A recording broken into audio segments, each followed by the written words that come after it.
So, a difficult area. I wanted to talk a bit about the gas vans. It's a very difficult area of study because there's no original documentation, certainly not from KULMHOF. There are some original documents from the Reichssecurity main office, but very little. So the evidence on the gas vans is primarily from testimonies. So obviously Judge Bednash primarily collected testimonies from Poles and Volksdeutsch. The West German investigations in the 60s were primarily of members of the Sonderkommando. What we know about the gas vans is, in the first period, there were up to 4 gas vans. An 8-ton Sauer, which had a capacity of approximately 50, and 2 3-ton Opel Blitz or Diamond vans. These have been converted in Berlin by the KTI, the Criminal Technische Institute. These vans were also being used in Russia by the Einsatzgruppe and in various other places, Riga, different places. So the most difficult area, there was probably another gas van, a converted furniture van. Because the commando probably, the Sonderkommando in KULMHOF probably did not get the converted vans from Berlin until at least January 42. Maybe later, we don't know for sure when they got them. So before that, they're using a converted furniture van. And before that, there were some killing actions in Konin in October, November 41, which was really the beginning of the Holocaust in the Wartheland. And they were using a gas van there. Our knowledge is sketchy to say the least. They also used a gas van in 40, when they were killing the mental patients of the Waldlager. Again, there are lots of testimonies. It looks like it was a converted furniture van of one sort or another, but the information on that is sketchy to say the least.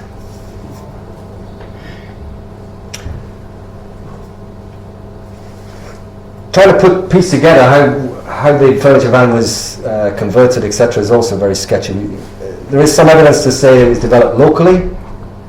This was an initiative of the local Gestapo SD. There was also some evidence there was some involvement in Berlin, even in developing this furniture van.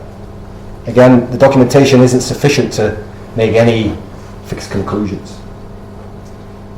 Based on the gas vans that were available, usually 2 vans were used, sometimes 3. The maximum capacity for killing in the first period was approximately 1,000 people per day. So if you count, I want to do a time and motion study to actually check this, because you can actually check how long it took to load the gas vans. They had to drive the 4 kilometers to the Waldlager, having been gassed, then had to unload in the Waldlager, and then they had to come back and do it again. So this is at least 45 minutes per gassing. So there are not that many possible trips that could be done in one day. So the capacity of KULMHOF was actually severely limited. This is not the 10,000 in Birkenau. This is a maximum 1,000 per day.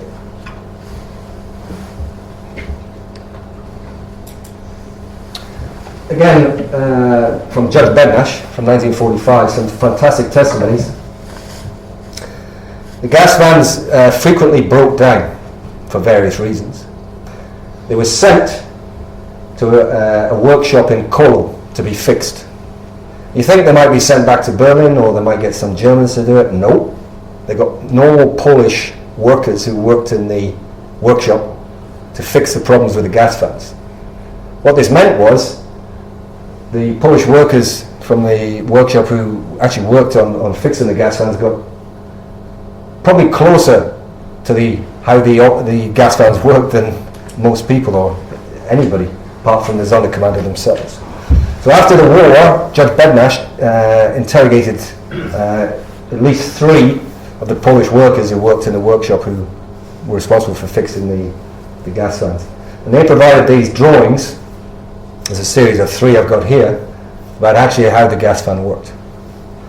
And it seems the exhaust that came from the engine underneath the van, the gas fan had been adapted to have an inlet into the back of the van itself, and they had a flexible pipe that they could connect into the gaskets to go up into the gas fan when they wanted to obviously redirect the carbon monoxide into the back of the van.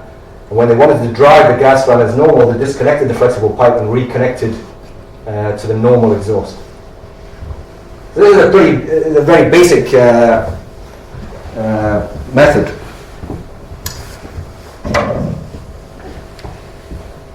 Again, this is another drawing from one of the other workers in the workshop, showing how the pipe was connected.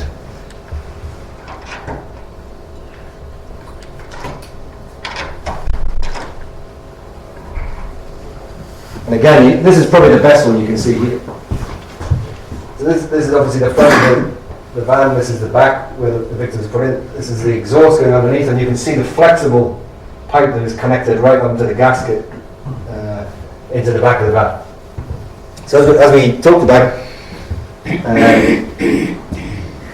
the gassing was done in a stationary position. So the victims were driven into the back of the van, the flexible pipe was connected into the gasket leading up to the back of the van, and the van would stand there for 10-15 minutes while the driver pressed on the accelerator, and obviously the victims in the back of the van were gassed. There is some interesting evidence. There was an explosion during the operation of one of the gas fans in KULMHOF, in the palace camp. So the available evidence is sketchy, but there are some documents from the KTI referring to a gas fan in Chelmno blowing up, and some of the reasons as to why the gas fan had blown up. So this may have been the reason, for example, that they changed gas fan drivers at one point. Also, they brought new vans. So again, the available information isn't enough to give an absolutely certain conclusion. Again, very controversial photograph. This is a photograph of a Magirus furniture van found in the Ostrowski factory in Kolo after the war by Judge Bednash.